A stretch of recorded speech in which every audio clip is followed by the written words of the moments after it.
al Instituto de Investigaciones Jurídicas de la Universidad Veracruzana. Quiero, por supuesto, pues, antes de dar un mensaje, pues saludar a quienes me acompañan el día de hoy, ¿sí? A la maestra Aide, que va a fungir como moderadora, a la doctora Ana Brisa, que pues ha tenido la gentileza de aceptar dar esta charla inicial de los festejos de Día de Muertos.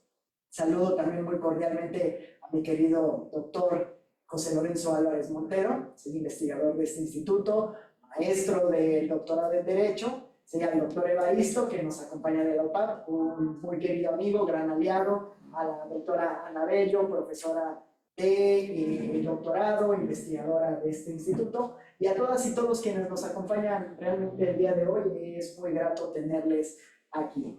Sobre todo porque hoy vamos a realizar una serie de actividades pues respecto de una de las celebraciones más entrañables y significativas de nuestro país, el Día de Muertos. Estas fechas, que abarcan las festividades de Todos Santos y Fieles Difuntos, son un momento privilegiado para reflexionar sobre la vida, la memoria y el profundo sentido de comunidad que nos caracteriza como pueblo. En los altares, las flores de cempasúchil, las velas, el pan y las fotografías no solo evocan a quienes partieron, sino que nos recuerdan la continuidad del lazo afectivo y espiritual que nos une con ellos. El Día de Muertos no es únicamente una tradición, es un patrimonio cultural reconocido en el mundo entero por su riqueza simbólica y por su capacidad de conjugar lo ancestral con lo contemporáneo. En su esencia se encuentra la afirmación de nuestra identidad mexicana, alegre, diversa, profundamente humana y siempre consciente de que la muerte no es un final, sino una forma de permanencia en la memoria colectiva. Por ello, actividades como la de hoy nos reúne precisamente como una oportunidad para reflexionar, aprender y valorar las raíces que nos conforman.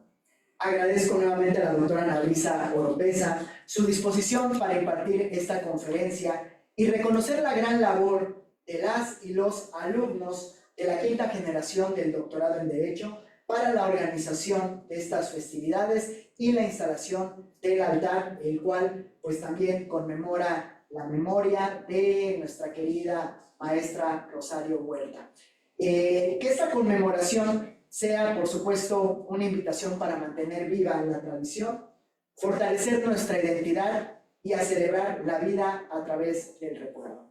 Sin más, yo les agradezco nuevamente su acompañamiento y, bueno, pues le cedo el uso de la voz a nuestra moderadora de lujo que va a conducir justamente esta conferencia. Muchas gracias y muy buenas noches.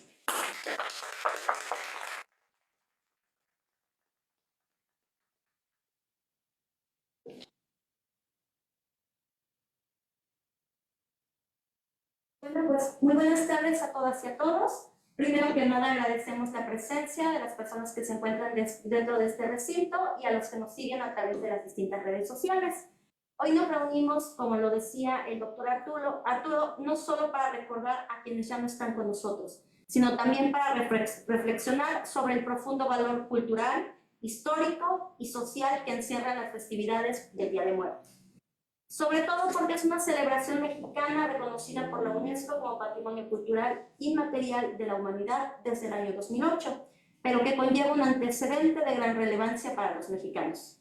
Por ello, el Instituto de Investigaciones Jurídicas de la Universidad Veracruzana les da la más cordial bienvenida a la conferencia denominada El Día de Muertos, Patrimonio Cultural y Significado Simbólico en la Identidad Mexicana, impartido por la doctora Ana Brisa Oropeza Chávez, académica e investigadora de este instituto, a quien es un gusto presentarla y pido un fuerte aplauso.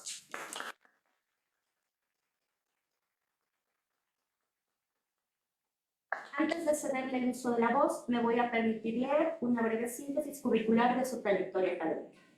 La doctora Ana Brisa Oropeza Chávez es licenciada en Derecho por el Instituto Tecnológico Autónomo de México.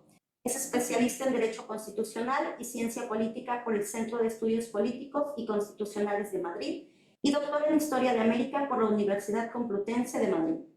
Su principal línea de investigación actual es el derecho indiano, específicamente la regulación de la extranjería. La doctora también cuenta con estudios de letras francesas en la Universidad Nacional Autónoma de México. Actualmente es miembro del Sistema Nacional de Investigadores y es miembro del Seminario Permanente de Historia del Derecho y la Justicia del Seminario sobre Estudios de Instituciones Políticas, Prehispánicas y Jurídicas Indianas del Instituto de Investigaciones Jurídicas de la UNAM, del Instituto Latinoamericano de Historia del Derecho y de la Asociación Mexicana de Bibliotecarios. Integra también el Consejo Editorial de la Facultad de Derecho de la Universidad Anáhuac, México, y se ha desempeñado como correctora de estilo y profesora de metodología de la investigación para estudiantes de licenciatura y posgrado, tanto en la red de universidades Anáhuac como en otras instituciones de educación superior. Sin más preámbulos, concedo el micrófono a la doctora Ana Luisa. Bueno, pues muy buenas tardes tengan todos ustedes. Yo no puedo sino estar profundamente agradecida por esta invitación que los alumnos de la quinta generación del doctorado en Derecho y también de los otros alumnos de las otras generaciones me han hecho para hablar de un tema sobre el cual desde luego no me considero especialista, no soy antropóloga, aunque sí es un tema que me ha causado mucho interés a lo largo ya de algunos años. Y también estoy muy agradecida porque precisamente esta invitación me dio pie para recordar a quienes ya no están con nosotros, particularmente a la doctora Elsa Malvido. La doctora Elsa Malvido, que fue investigadora por más de 30 años del Instituto Nacional de Antropología e Historia, fue especialista en ritos funerarios del mundo. Era mejor conocida como la doctora Muerte. La doctora Elsa Malvido y yo coincidimos en el Archivo General de Indias en Sevilla hace ya varios años y es a través de sus charlas y de sus textos que construí buena parte de lo que hoy les voy a relatar, así como sobre los textos del doctor Santos Ramírez. ¿Cuál es nuestra relación con la muerte a través de los ritos funerarios? Esa, digamos, será la primera parte de la charla. Y la segunda, derivada de esta relación con los ritos funerarios, ¿cuál es su proyección con el derecho? Es decir, ¿cuál es la relación que tiene la muerte con el derecho? Que me parece una pregunta que debemos hacernos dentro de un instituto de investigaciones públicas. Así que voy a empezar con la primera, que tiene que ver con la relación dentro de la cultura social y de los ritos funerarios. Yo debo empezar diciéndoles que la celebración que hoy tenemos alrededor del Día de Muertos, o como lo hemos llamado, del Día de Muertos, no es de origen prehispánico. Yo sé que esto a lo mejor derrumba alguna creencia, pero la realidad es que no tiene relación con los ritos funerarios de los pueblos prehispánicos, de los cuales, entre otras cosas, sabemos poco. Y de los pueblos de quienes más sabemos es de los pueblos mexicas que se ubicaban en la meseta central de lo que hoy es México o Mesoamérica. Y justo eso poco que sabemos entró en contacto con el conquistador europeo. Sin embargo, ese encuentro no respetó los ritos funerarios de los mexicas y ahorita les voy a relatar con detalle esta cuestión. Por lo tanto, no coincide ni en el fondo ni en las fechas en que se celebraban y desde luego tampoco coinciden en la idiosincrasia o en la forma de ver el mundo que esto significaba para los pueblos prehispánicos. ¿Por qué? Porque esta fue una imposición que desde los conquistadores europeos se hizo a través del catolicismo. La liturgia católica es la que se impuso y la liturgia católica, como todos ustedes saben, no puede ser modificada a través de una tradición de los pueblos. La liturgia católica solamente puede ser modificada a través del Papa. Eso sigue siendo igual hasta el día de hoy. Por lo tanto, el 1 de noviembre, el Día de Todos los Santos, es la celebración que la Iglesia Católica dedica a los beatos, a los canonizados y a los santos desconocidos, a los mártires cristianos menores, es decir, aquellos que no alcanzan fama, se celebran en este día precisamente para que exista una fecha en que todos aquellos mártires anónimos tengan la posibilidad de ser recordados. Esta fecha fue instituida por el Papa Bonifacio IV en el año 609 y originalmente fue instaurada en el mes de mayo. Sin embargo, piensen ustedes en la Roma de mayo, que para entonces ya recibía a una gran cantidad de fieles que iban en peregrinación, era muy difícil proveer de alimento y bebida a esta gran cantidad de fieles que llegaban a la ciudad. Por lo tanto, por un fin estrictamente práctico, se cambia la fecha a los primeros días de noviembre, cuando ya había pasado la vendimia y cuando ya también se había hecho la cosecha. Y por lo tanto había carne, alimento y bebida para proveer a todos los que llegaban a Roma. Y sin embargo, no puede ser casualidad, más bien no fue casualidad, sino que se hizo coincidir con la festividad celta que se celebraba ya en Irlanda, Gales y Escocia del 31 de octubre, cuando se celebraba Samhain, o como lo llamamos hasta el día de hoy, Halloween. Esta fecha celta celebraba el Año Nuevo o el Fuego Nuevo. En la creencia celta, esta noche los muertos pueden convivir con los vivos. Y en ese sentido, digamos, esta coincidencia, que también tuvo desde luego un fin práctico, permitía que aquellos remansos de una festividad pagana pudiesen coincidir con la liturgia católica, que, reitero, había sido instaurada a través de las disposiciones pontificias. Más tarde, y cuando me refiero a más tarde, son casi 300 años más tarde, en el año del 998, se instaura el 2 de noviembre como la festividad de los fieles difuntos, instaurada por una recomendación de Saint-Dillon en Cluny, en Francia, precisamente para que existiese una festividad dispuesta para quienes reposan en Cristo, pero que no alcanzaron el cielo aún, es decir, que no habían alcanzado aún todo el ejercicio de purificación. Así, 1 y 2 de noviembre siguen estando recogidos en el Catecismo de la Iglesia Católica, en sus párrafos números 1030 y 1031, que cualquiera de ustedes puede consultar entrando a internet.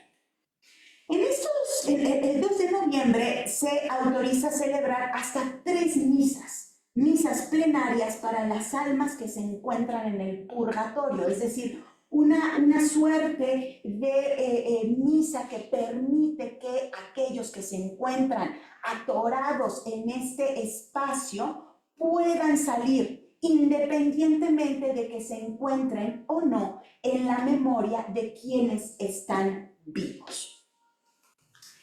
Una parte de esas festividades empezaron a tener a su vez elementos propios de cada fiesta, particularmente comida y particularmente algunos dulces. La fiesta celta, de la que ya les he referido, la denominada Samhain, que todavía no se denominaba Halloween, para eso tendrá que pasar ya varios siglos. En esas fiestas celtas se colocaban nabos en las puertas para que pudiesen guiar a esos muertos que estaban buscando el camino para convivir por espacio de breves momentos con los vivos, y luego esos nabos fueron sustituidos por calabazas, cuando la tradición pasó a Estados Unidos a través de los migrantes irlandeses. Y por eso hasta el día de hoy se colocan calabazas en las puertas como reminiscencia de aquellos nabos que se colocaban por parte de las culturas celtas. Yo les dije que los celtas celebraban el Fuego Nuevo y en los fuegos se colocaban huesos de animales sacrificados que luego en el medioevo se convirtieron, para nuestro gusto, en galletas y dulces. Así tenemos a lo largo y ancho de toda Europa una serie de dulces y golosinas que hasta el día de hoy se pueden comer. Los huesos de santo en Madrid, en España, los panalets en Cataluña, los buñuelos de viento también en Sevilla, los huesillos, la osa dei morti en Italia, el frutti dei morti también en Italia, el pau de Deus en Portugal, y los bonfire toffees, que son caramelos duros de melaza. Estos caramelos de melaza, de hecho, que son ingleses, junto con los salt cakes, se le daban a los niños que iban cantando y rezando de puerta en puerta, y que se considera que son también el antecedente del trick or treating que se practica hasta el día de hoy, y en lugar de darles los salt cakes o los bonfire toffees, hoy se llenan de dulces que se encuentran en el mercado. Todas estas comilonas están asociadas a la adoración también del medioevo de las reliquias de los huesos de los santos. Cada una de estos dulces, de estas galletas, de estas se me fue el nombre, pero bueno, digamos, de estas galletas hechas de harina, emulan huesos, tienen la forma de los huesos, y después ya en Nueva España, no en el mundo prehispánico, en Nueva España van a tomar algunas otras formas de las cuales les voy a contar un poco más adelante. Esta larga tradición de los huesos también la podemos encontrar en los osarios privados que existían en España y que después también se habían de adoptar en Nueva España, y que las familias guardaban los huesos de sus antecesores. Es decir, vamos, no tanto como en la sala, pero había un espacio en las casas en donde se podían conservar los huesos de estas familias. Y que también tiene una larga tradición en la Iglesia Católica, que hoy podemos incluso visitar en la cripta de los capuchinos en Roma, quienes, los frailes capuchinos, nos dicen a través de estas construcciones hechas de huesos que somos, o la vida es algo efímero, y que siempre debemos recordar que vamos a morir. Un memento mori. Si ustedes por ahí googlean cripta de los capuchinos Roma, les va a salir el espacio que a más de uno le pudo haber causado pesadillas. La tradición del día, pues, de todos los santos y de los fieles difuntos es un día de luto dentro de la liturgia católica, que se relaciona también con el luto. Y el luto, como lo celebramos o como lo llevamos el día de hoy, no es algo que tenga también miles de años. El luto, asociado, por cierto, con el color negro, se instauró por los reyes católicos, por Isabel y Fernando, en 1497 a través de la pragmática de luto y cera, y en el que se establece la obligatoriedad de usar el negro como referencia para distinguir a quienes están de luto, y también en esa misma pragmática, por ejemplo, se establecía la disposición para que las viudas guardaran 12 meses de luto, es decir, durante 12 meses al menos debían vestirse de color negro y además guardar algunas otras disposiciones. Esta pragmática de luto y cera es extraordinariamente importante y se volvió muy importante para lo que después habría de surgir en Nueva España.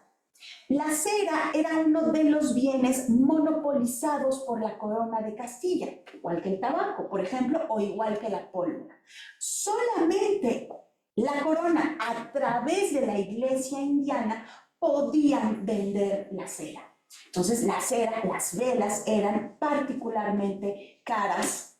Bueno, yo sé que sigue siendo caro, vamos, pero en aquel momento era particularmente caro, con lo cual poder comprar un cirio significaba que quienes, o la familia que había podido tener acceso al cirio, era una familia que tenía un gran poder adquisitivo.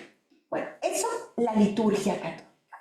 Vamos un poco a lo que acontece en el mundo prehispánico, los mexicas.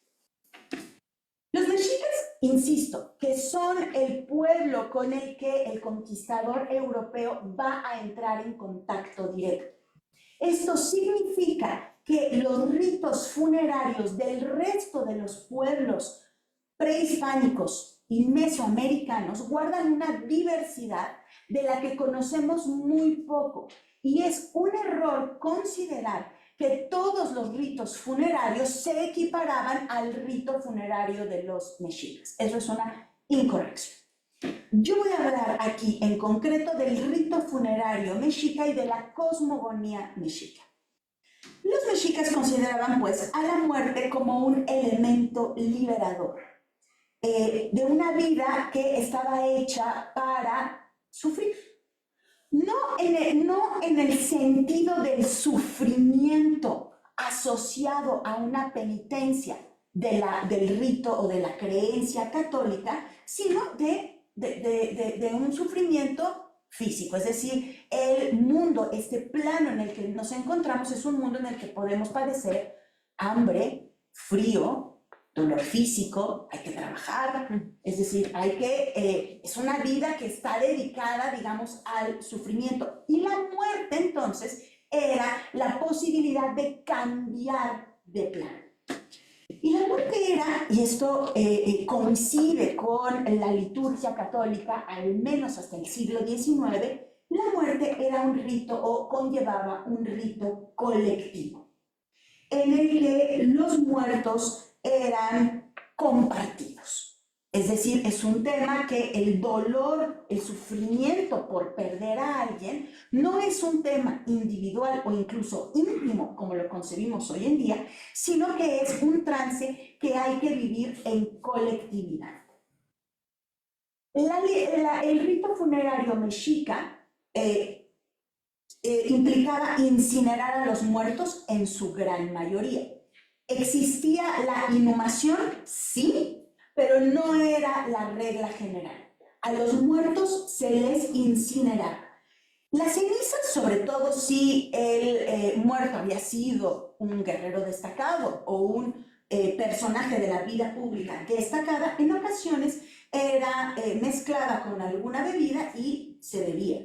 Cuando no, es una cuestión que todos conocemos porque se ha hecho muy famoso, casi morbosamente famoso, el tema de poderse comer la carne, particularmente de los guerreros que habían perecido en batalla y a quienes en ocasiones se les hacía en un guiso, en un tamal, ¿no? No es que la bolita la hicieras en tamal, sino que este tema lo hacías o estaba destinado a determinados personajes por un tema de la transmisión de la energía.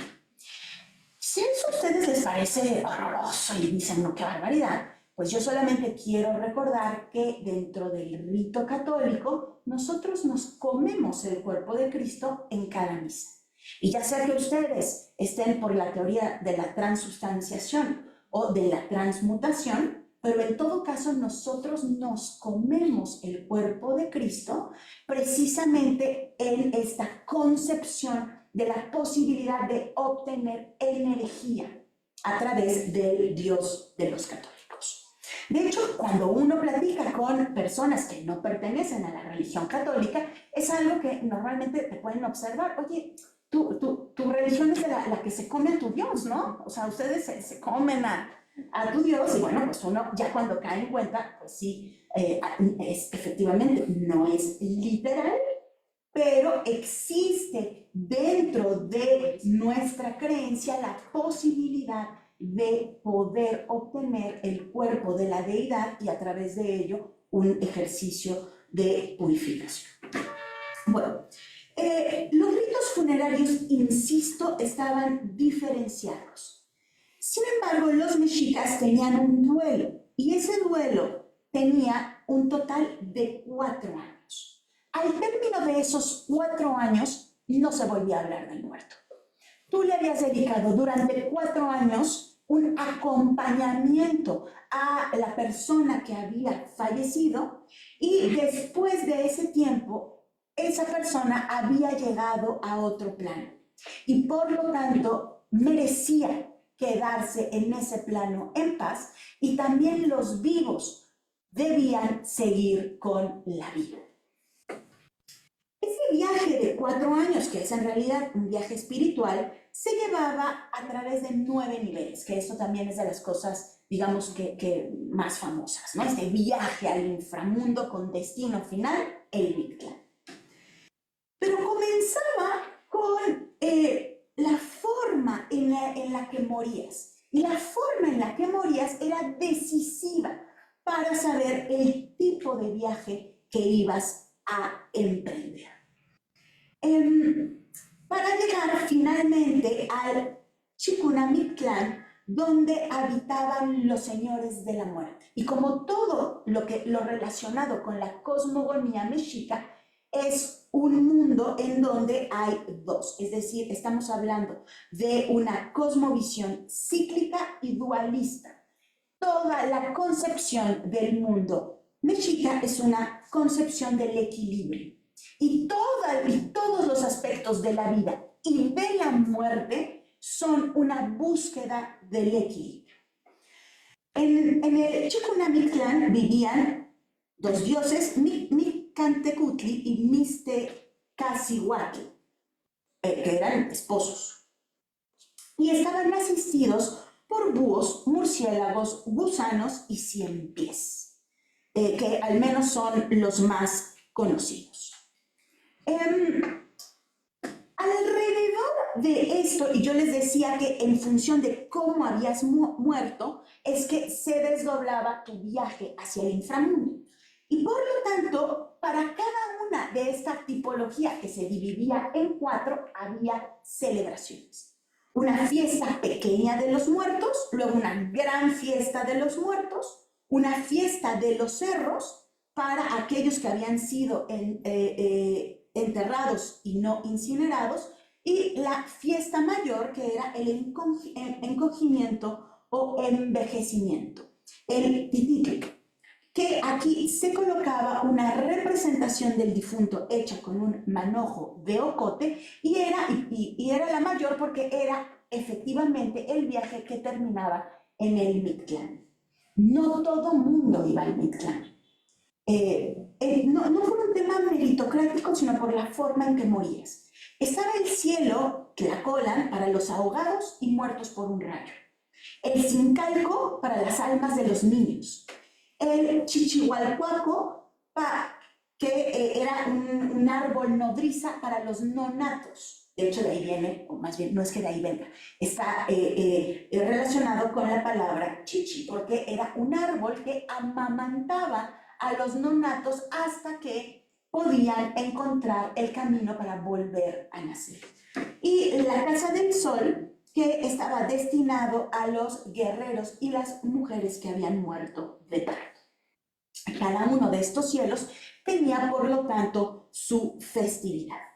Todas estas festividades desaparecieron tras la llegada del conquistador, pero algunas de las creencias se sintetizaron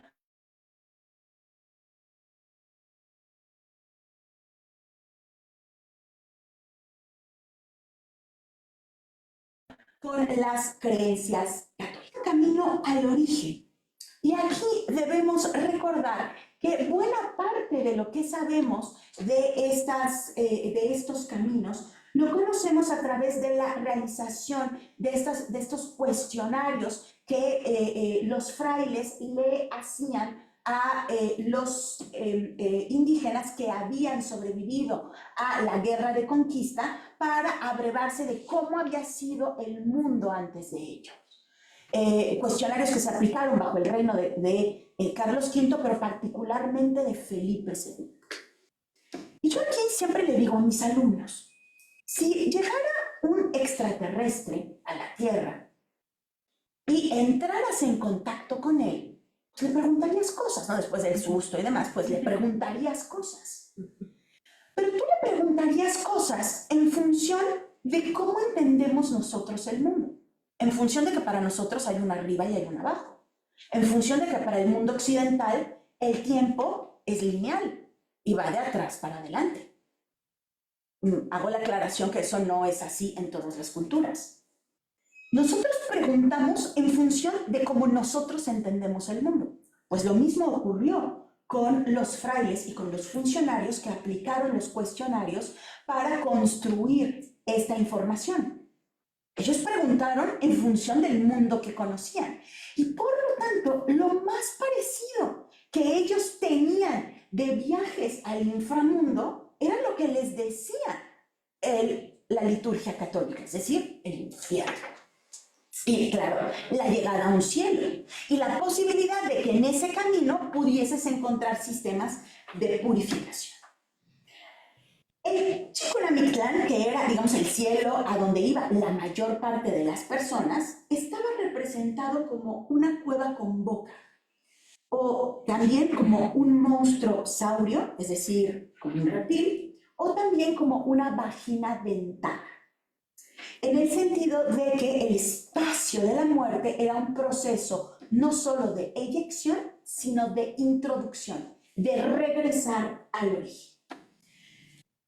Tanto el Códice Florentino como el Códice Vaticano A, que es en donde encontramos la mayor parte de esta información, entonces intentan interpretar este camino tormentoso. Es decir, visualizaron el Mictlán como un plano mucho más parecido al infierno que a un cielo. Porque esa era la manera en que se podía interpretar, porque esa era la forma en que se conocía. Sin embargo, los actuales antropólogos y arqueólogos establecen una hipótesis que muy probablemente no era así. El lugar de retorno al que llegaban los descarnados no era un lugar al cual fuese imposible llegar. Es más, no era un lugar al que fuese difícil llegar. Era un lugar al que llegabas después de un largo recorrido, pero nada ni nadie te impedía hacer ese recorrido, porque finalmente era el lugar, el Mictlán, al que vamos a llegar todos. Ese largo recorrido en donde hay una diversidad de planos, en donde en algún punto hay un río y hay un perro, un perro negro y un perro blanco que te tienen que acompañar, en fin. Todo esto formaba parte de un camino que debías recorrer. Pero no era un camino como los círculos del infierno de Dante, donde te podías quedar atorado en uno de los círculos. Esa no era la cosmogonía, aunque en los códices parecería que esa es la interpretación. Dentro de las festividades, las 4 festividades que ya les narré, efectivamente había un ejercicio de ofrenda como parte de los procesos de duelo y de la adoración de los dioses. Esas ofrendas estaban constituidas por frutas, por comida, por papel y por algunas flores y desde luego por también copas. Todo ello efectivamente formaba parte de estos ritos funerarios mexicas. Cuando se genera el encuentro de los muchos mundos que se encontraron, porque no es solamente un conquistador europeo, porque entre otras cosas también traía a población africana que se encuentran con una gran diversidad de pueblos establecidos en Mesoamérica, con lo cual hablar de el encuentro de dos mundos tiene más bien un fin pedagógico, pero no es en realidad lo que sucedió, fue el encuentro de muchas culturas. Cuando se suscita este encuentro, se impuso la fiesta de Todos Santos y la celebración en memoria de los fieles difuntos. Ya decía Fray Toribio de Benavente, que a lo mejor algún jalapeño sabe, ¿cómo le decían a Fray Toribio de Benavente? ¿No? ¿Ningún jalapeño? ¿Aquí? Los foráneos. ¿No? Tenemos a casi todos los foráneos. Mejor conocido como motolinía. Siempre se lo pregunto a los jalapeños porque, para quienes nos siguen en redes, hay una escuela de mucha tradición en Jalapa llamada la Escuela Motolinía, y normalmente quienes estudiaron en la moto siempre saben cómo le decían a Fray Toribio de Benavente. Bueno, motolinía. Relataba que los indígenas aportaban ofrendas, precisamente que eran estos elementos que habían coincidido con las ofrendas de los ritos funerarios prehispánicos. Y que les parecía una respuesta inusitada por parte de esta población indígena que había respondido con tanto entusiasmo a estas dos festividades, que de hecho incluso los llegaron a equiparar con los primeros cristianos en Roma. Pero no estamos frente a un proceso sincrético. Ninguno de los ritos funerarios prehispánicos sobrevivió. El sincretismo es la mezcla que surge de elementos externos, claramente la comida. Hay una serie de elementos externos que se mezclan y que generan una tercera cosa, una tercera tradición. Aquí no ocurrió eso. No se generó un rito funerario católico que se mezcló con los ritos funerarios prehispánicos e hicieron nacer un tercer rito. No. Aquí hubo un rito funerario católico que se impuso y que, ahorita vamos a ver, adoptó para no luchar contra la resistencia a ese fenómeno religioso, adoptó ciertas costumbres. Y vamos a ver que no generó un tercer rito. Se respetó la liturgia católica. Podemos entonces hablar más que de un sincretismo, de una tesis, es decir, de factores internos que hicieron nacer una serie de elementos que ahorita vamos a analizar. La ofrenda del mundo prehispánico no se ofrecía al interior de las iglesias y al interior de los templos católicos, sino que se ofrecía afuera de las iglesias. Eran ritos no autorizados por los frailes y los clérigos, pero que finalmente fueron tolerados, porque en ambas culturas efectivamente se celebraba a los muertos. Es más, prácticamente, más bien, en todas las culturas del sapiens existen ritos funerarios, o al menos yo no conozco a ninguna que no lleve a cabo ritos funerarios. Todas llevan a cabo ritos funerarios. Pero existieron algunos elementos que efectivamente coincidieron. Yo voy a leer aquí una parte de una crónica de Jacinto de la Serna de 1656. Decía: los indígenas adulteraban la loable costumbre de la iglesia en la conmemoración de los fieles difuntos. Estos solían preparar ofrendas y encender candelas en sus casas, lo cual hacían en la noche, también en las visitas y barrios no asistidos por ministros de la iglesia, porque el rito de ellos es ofrecer comida y bebida a los difuntos, de tal forma que amanecen bien comidos, porque son ellos quienes se las comen. Y acontece que en la misa de los difuntos ya no hay candelas porque se han gastado en la mañana. Los frailes denunciaron e intentaron erradicar las prácticas funerarias al exterior de los templos, pero esto fue una empresa imposible. No tuvieron otra opción que tolerarlo y aceptarlo en la mayoría de los casos. Cierro cita. Y también les leeré la relatoría de Diego Durán, quien alrededor de 1580 se preguntaba por qué los indios depositaban un tipo de ofrenda en Todos Santos y otra diferente en Día de Muertos. Las respuestas que recibió no aclararon sus dudas, pero confirmaron sus sospechas. Abro cita. Dios sea verdad y que estén rayados de su memoria, pero temo que no lo están en algunos, porque como ellos tenían sus fiestas de difuntos, una de difuntos menores y otra de mayores, creo y puedo afirmar que mezclaron algo de ello con nuestra fiesta de difuntos, como mezclan con las demás cantando sus funerales responsos, llorando a sus señores y dioses antiguos, y porque no lo entendamos, dicen que no se acuerdan ya de ellos. Cierro cita. Como ven, la cosa es un poco más complicada de lo que parecería a primera vista. La síntesis ayudó a la prevalencia de la ofrenda externa, mientras que la sacralidad se adecuó a la liturgia católica hasta llegar al siglo XIX, en el que se hizo mucho más énfasis, claro está, en el rito católico. Y ya en el siglo XX hicimos mucho más énfasis en el rito profano.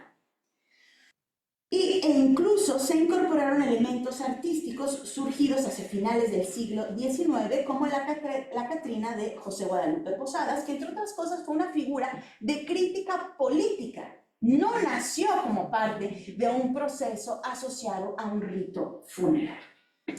Bueno, pero en el mundo virreinal, y retomando un poco lo de los dulces, surgieron los alfeñiques. Este sí sincrético, la comida sincrética. Y los dulces de azúcar y pan con los huesos de los muertos. Hasta la fecha, mi parte favorita del pan de muerto son los huesitos. Y mis hijos pelaron unos ojos enormes la primera vez que yo les dije que yo me estaba comiendo los huesitos, porque ellos se imaginaban todo, menos que eso que tenía el pan de muerto arriba eran huesos. Es también en el virreinato que surgió la institución del panteón. Bueno, surgió a medias, porque originalmente los muertos se les enterraba en la iglesia y en los atrios de la iglesia. Sin embargo, con las pandemias hubo, y la proliferación de una gran cantidad de muertos, ya no cabía. Y además, por simple higiene, había que instaurar un espacio alejado de la población que permitiera enterrar a los muertos y alejar el contagio. Así es como surge, por un fin estrictamente práctico, el panteón. Y ya en el siglo XIX, surge, precisamente en 1800, bajo Carlos IV, la necesidad de instaurar panteones extramuros. En ese tiempo, entonces, la fiesta del Día de Difuntos se pasa, o empieza más bien, limpiando la tumba para que estuviese dispuesta para la llegada de los muertos. En México, en 1859, con la secularización de los cementerios y por lo tanto con la prohibición de inhumar en iglesias y atrios, se tuvo que mudar la celebración, todas después de la misa, claro, a los panteones. La celebración principal, recuerden ustedes, de Todos Santos y del Día de los Fieles Difuntos es la misa. No son las ofrendas, no es la comilona, es acudir a misa. Se llevaba comida, ustedes ya escucharon, sobre todo para los vivos, y bebida. Pero la costumbre de agasajar al muerto no puede ser católica, puesto que el dogma católico hasta el día de hoy no acepta ni la resurrección mundana de los muertos, ni la visita de los muertos a los vivos. Nuestra resurrección se suscitará en el final de los tiempos. Bueno, basta una leidita a la Biblia, vamos, esto que estoy diciendo lo conoce cualquier niño que va a catecismo. Pero esta costumbre de los panteones pasó a las casas y se hizo una tradición decimonónica que se ha ido renovando. Y aquí retomo las palabras de Elsa Maldivia. Ella decía, nosotros creemos que las tradiciones son una cosa que dura cientos de años. Pues no, las tradiciones se renuevan. Una tradición sigue siendo una tradición porque tuvo la capacidad de renovarse. Y si no lo creen, resulta que ahora, parte de nuestra tradición centenaria, incluye un desfile de Catrinas, que nació en el 2005 con cierta película de James Bond. Ahora también incluimos ofrendas a las mascotas. Ustedes pónganse a pensar y me dirán ustedes si la liturgia católica, particularmente del siglo XIX, hubiese aceptado colocar algo para un ser que no tenía alma. Y ahora la larga tradición de concursos de altares. Pero claro, ahora los pensamos, los sentimos y los vivimos como una tradición. Es, sin lugar a dudas, mi fiesta favorita. Era y es una fiesta. Pero esa parte de la fiesta que nos gusta, el color, el papel de China picado, las calaveritas de dulce y escritas, es decir, los concursos de poesía, se convirtió a finales del siglo XIX, durante el Porfiriato, en una festividad que se llevaba a cabo en los panteones para los vivos. Es decir, era una festividad para ver y ser visto, para poner las mejores flores, los enormes cirios, los buqueteros de cristal. Y una vez que pasa, bueno, claro, todo esto, desde luego, siempre acompañado de comida y bebida para llorar el hueso. Esa era la expresión.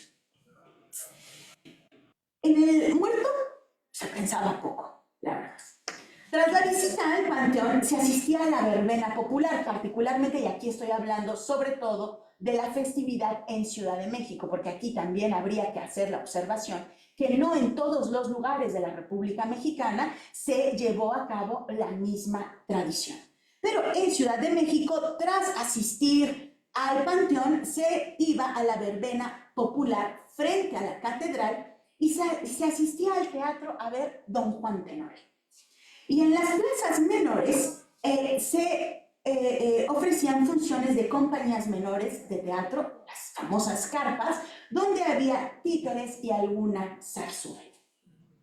La ofrenda prehispánica, pues, fue retomada, muy retomada, con Porfirio Díaz, un poco olvidada a principios del siglo XX con la Revolución y luego retomada con el cardenismo, en donde ya francamente se le secularizó por completo y se le asoció a la necesidad de un nacionalismo y de un elemento que permitiera homogeneizar a toda la población mexicana, como parte además de un movimiento que nació con Vasconcelos y que, digamos, va a tener estas reminiscencias y proyecciones. Pero entonces se pasó, no se retomó una tradición virreinal, no, se tomaron elementos, sí, que habían existido durante el virreinato, pero se pasó, digamos, directamente a buscar elementos prehispánicos para justificar una tradición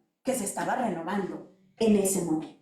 Pero sí quisiera que al menos de esta charla se llevara en el punto que no estamos hablando de una tradición sincrética. Una vez que tenemos claro ese escenario, yo quisiera terminar con un elemento que tiene que ver entonces con la cultura jurídica. Cómo en medio de esta tradición y cómo los mexicanos nos relacionamos con la muerte, pero desde la visión jurídica. Los mexicanos le decimos todos, no le tememos a la muerte, hasta nos burlamos de ella, pero no hablamos de ella, no hacemos testamento. Resalta que solo el 6% de la población en México otorga testamento según cifras del Registro Nacional de Avisos Testamentarios. La entidad que tiene un porcentaje mayor es la Ciudad de México, en donde tenemos un 20% de la población que otorga testamento.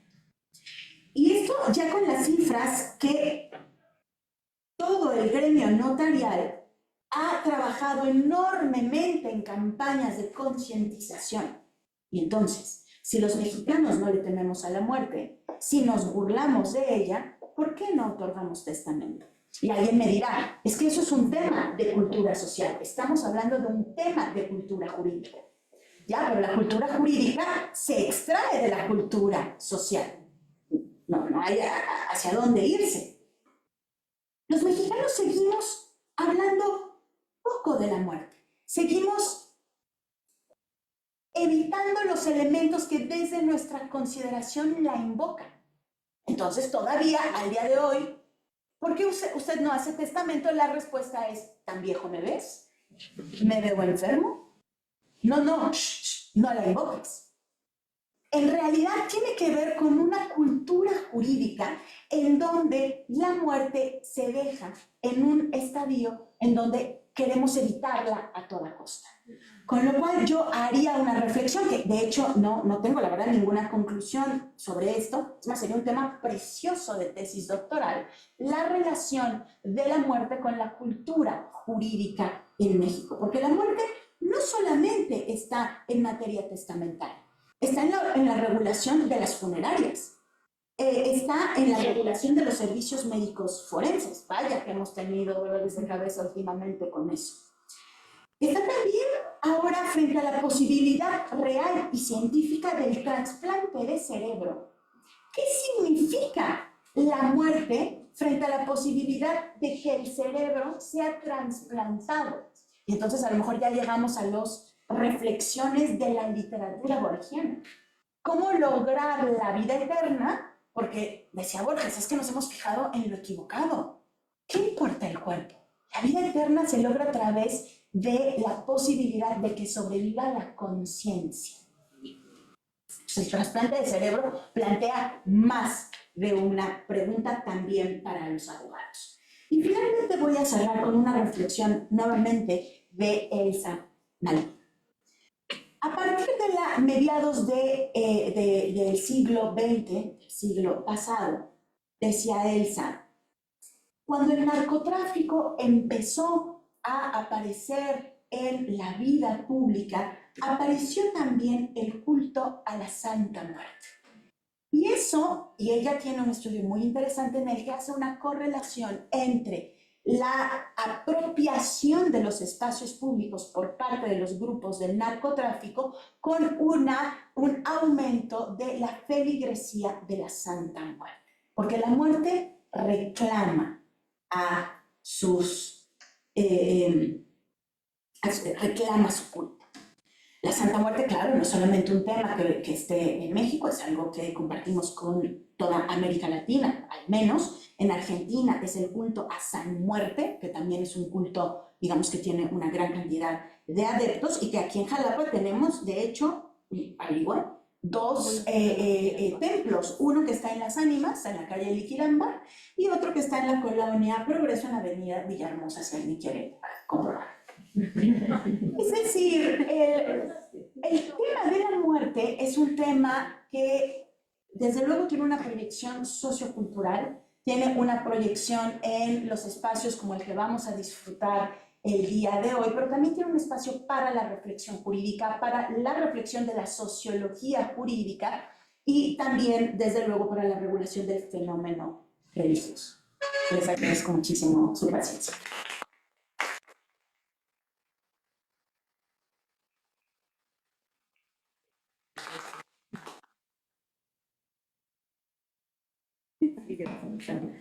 Bueno, pues sin duda las reflexiones que hace la doctora Noriza son con datos muy claros y sobre todo de mucho interés, porque usualmente seguimos las tradiciones del Día de Muertos, pero realmente no conocemos el origen.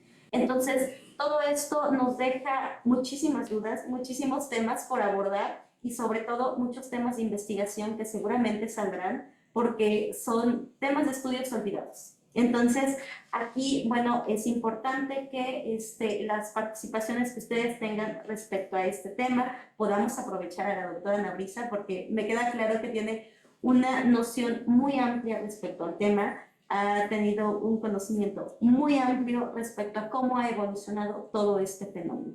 Entonces, no sé si alguno de ustedes quisiera hacer alguna pregunta, aprovechando a la doctora.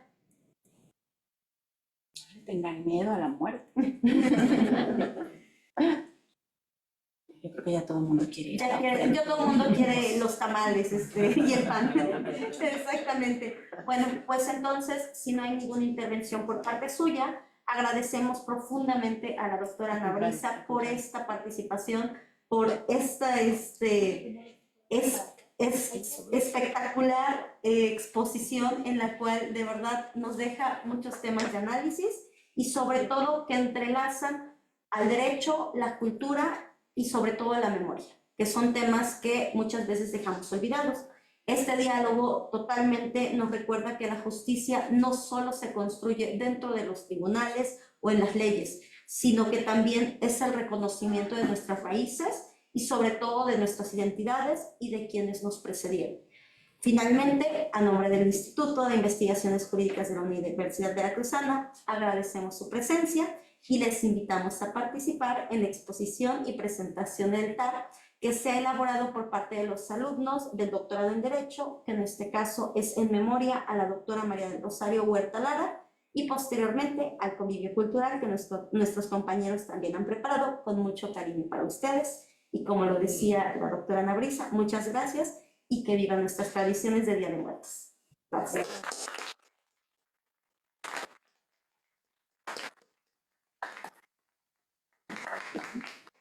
Pues muchísimas gracias, nos vemos abajo.